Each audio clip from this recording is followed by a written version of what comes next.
Hi, I'm Jay Burney, and welcome to our show. Today we're going to be talking with Gerry Rising. Many of us know him from his long time writing for the Buffalo News. He had a nature column there for a number of years.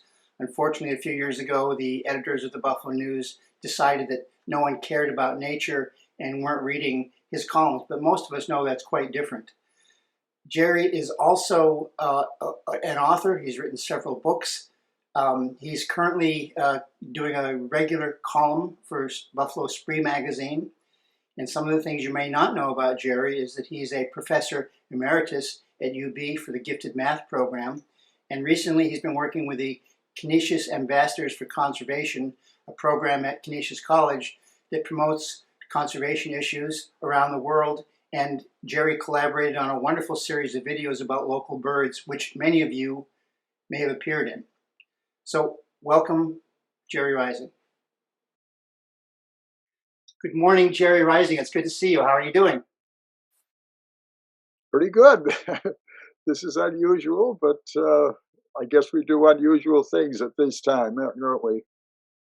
Well, it's a really unusual time. Obviously, we're in the middle of this coronavirus stay-at-home kind of thing. A lot of us are getting out and seeing birds. A lot of us aren't. These videos that we're doing are great opportunities to connect with our friends and our colleagues and tell stories about what we're seeing and what we're doing and what we should be seeing. So, Yes, what's going on in your world these days? yes, it's a different kind of spring too. We've had a lot of springs recently where the birds have come in early.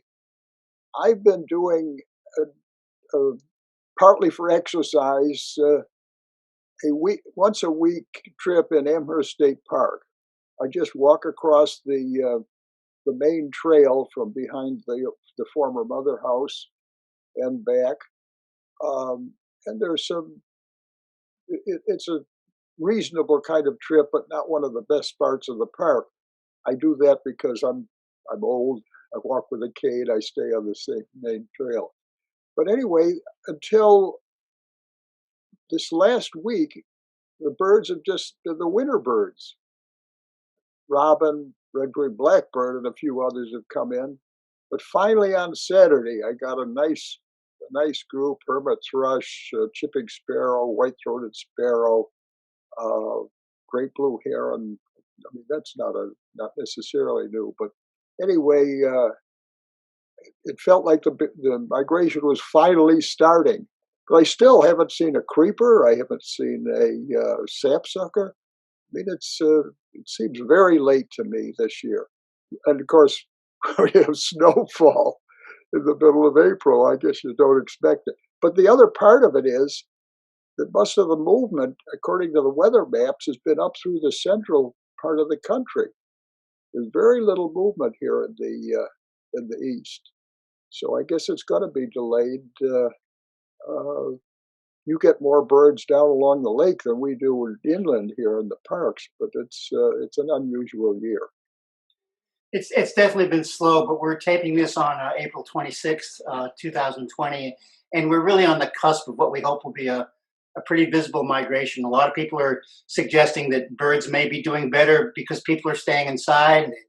Car pollution and other kind of pollution is lessened. So who knows what kind of conservation this year is going to be for birds. I'd like to talk to you a little bit about the state of the world, the state of Western New York in terms of conservation and the environment. What do you see is happening here now? Well, it is different. I get a very narrow picture. I mean, when you stay at home here at Amherst, you're not seeing the much of the real world. But you're right; it is different.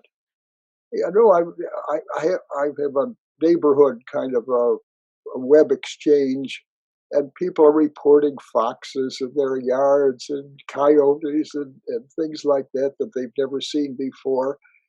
And I think that's because we're not out there, and these animals are taking over the world, which I think is wonderful. I mean, I think but look, I don't mean the being quarantined is wonderful, but I think it's great. I can see the stars some nights. That's not usual here in Buffalo. I mean, this is a very different time now, and there are benefits that go along with these terrible downsides of the situation. I don't know what it's going to mean for the future because we don't know how long this is going to go on. But surely it's going to mean some changes. We've got to rethink what we're doing here in this world. And at sometimes I think we've got a good outlook, but other times I find myself very discouraged. I'm I'm I'm worried. Well, my daily routine, and this has been going on for probably 50 years, is that I wake up every morning early. I think this is a great time to be alive. It's a great time to be a human. I get to work and I work for a couple of hours. I feel really productive. And then I start to get tired. And then I start to get depressed. And then I start to go, oh my God. And then I end up going out shopping and buying some cheap stuff from China and I feel better. And I come back home, I go to bed and I start the day over again, thinking it's a great time to be alive. But it's tough. It's tough. And who knows where we're going to end up here. I think in Western New York, just thinking about our local environment, our local climate, our local development strategies, thinking about resiliency is so important. And I know that we're all doing a lot of work to think about what comes next. And I think birders and conservationists like yourself play a big role in that, just communicating about what we can be doing and what we shouldn't be doing. Yeah, I think you're right, Jay, and I think you do a wonderful job with this because what I like about your work is you have a mix. You know, you have these films, these great films about the birds along Lake Erie, about the nature and the plants there and things like that. But you also have the message, and it's a very important one that we've got to protect our area. We've got to get things going in the right direction. And gosh knows we certainly need that. But it's the balance between those two things that I think you've done a wonderful job in.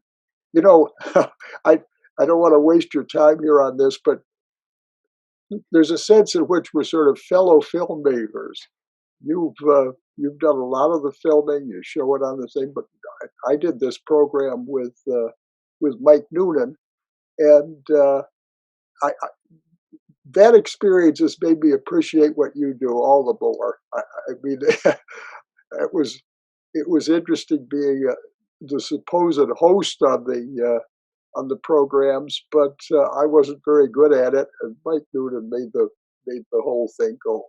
By the way, let me get an advertisement in for that. I'll hold this thing up. There it is. Your Interesting. work with the Canisius Ambassadors for Conservation and Mike Noonan is really important. You've got a great series of videos, and it's linked on our Birds of Niagara website. And we'll certainly, people go to birdsoftheniagarafrontier.org. Great videos. A lot of people that are probably watching this were part of your interviews, and you tell some great stories. And I really appreciate the work that you did. It's very inspiring, and Mike Well, has a great project. well, what turned out to be good about the project was I thought it was just going to be the films, but when we made up the website, Mike decided to do a lot of other things. And right now we've got a lot of people who notice for the first time because they've been isolated the outdoors around them. So we've got a lot of new bird watchers. I mean, that's a very interesting change. And the nice thing about that website is we did a lot of work. There's a whole section for new birders, but it tells about organizations to join, where to go for birding, and things like that. I think some of these newcomers could make very good use of it. All right, No, so much that's for great that. stuff. I mean, we'll put the link up underneath our pictures here so people know where to go. It's just a great resource, and I can't tell you how proud I am for you guys for doing it and bringing new kids in and new birders. Thanks for that. Good. Um, a couple other things I want to talk with you about. One thing, I know that you're a retired emeritus professor at UB, gifted math program. What's that been all about? Well, we got off in a new direction here. We'll get back to birds. Interestingly, we were going to celebrate, I think it's our 40th anniversary of the program.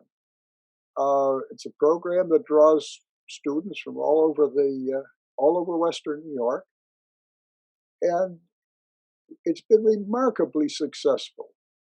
The interesting aspect of it is that it draws really few students out of individual schools, with a couple of exceptions here in Williamsville and Clarence. But these are the students who are unique, and the schools can't very well provide for them. It's hard to provide a course for an individual student who's so unusual, who's especially gifted in a particular subject.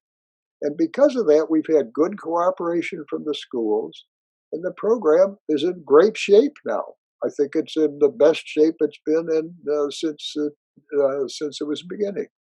So a lot of kids, we take in about 60 a year, come in, spend 6 years at the university twice a week.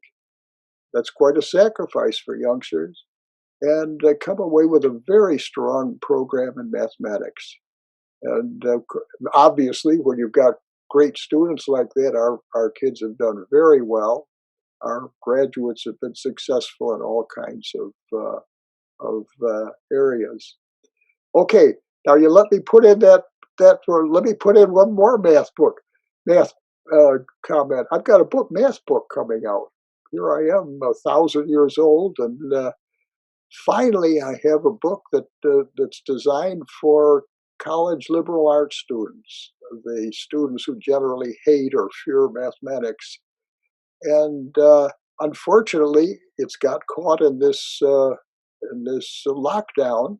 The book was all set to go. We were expecting copies when the virus hit. My publisher is down in the New York City suburbs, so you can imagine the problems that they face.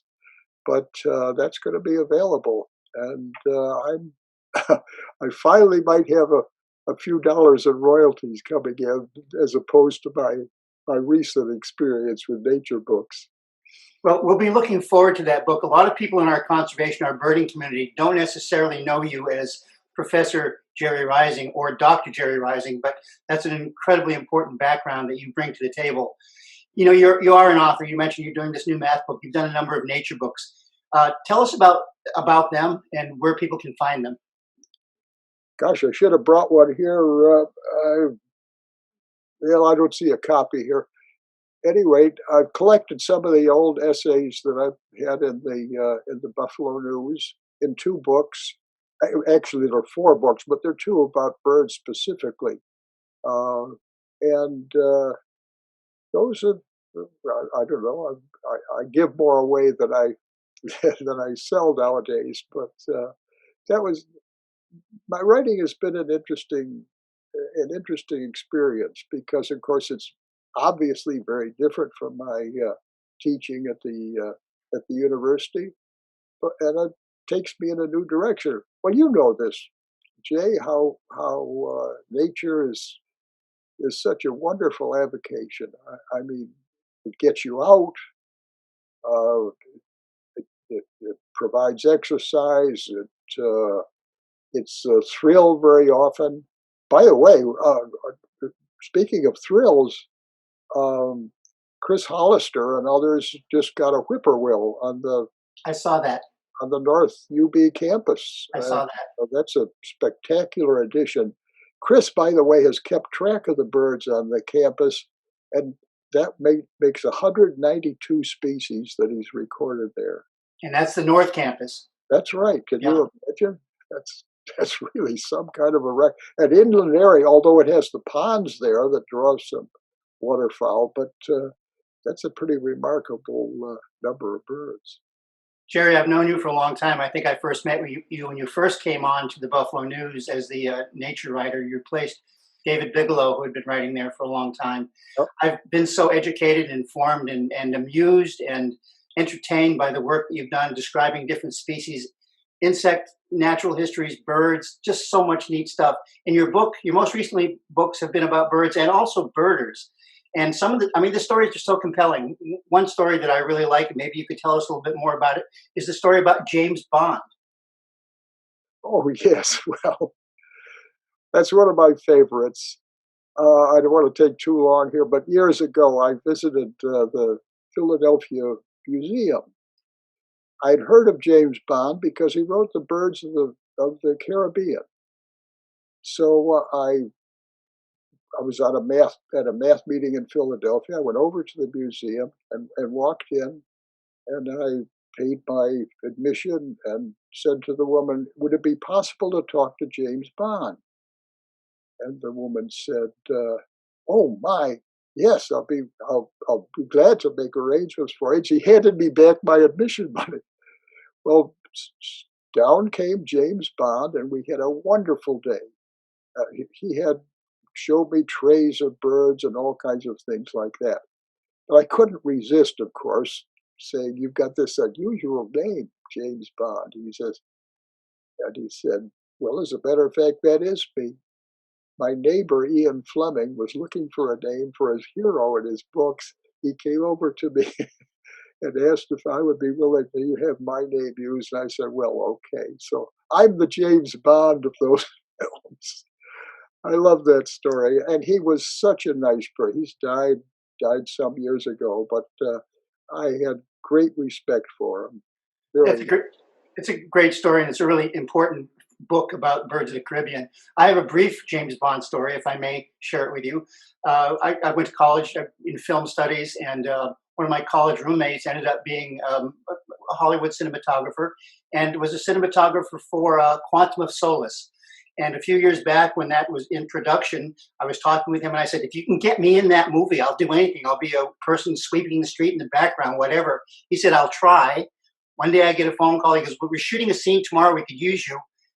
It was in Italy, and I couldn't get there, so I didn't make my Oh, acting debut in the in a James Bond film. But anyway, close, close anyway. close. Nice. Jerry, we're coming up to the end of our time here this morning, and it's really wonderful to talk with you and wonderful to see you. And hope we can all get together as a community again. Last time I saw you was the Buffalo Ornithological Society meeting, and more to come. Um, Listen, you're doing a wonderful job, Jay, and I'm certainly not a central character here, but good luck. Keep doing it, and let's talk again. Thanks, Jerry. Really appreciate your coming on the show this morning, and we'll see you again soon.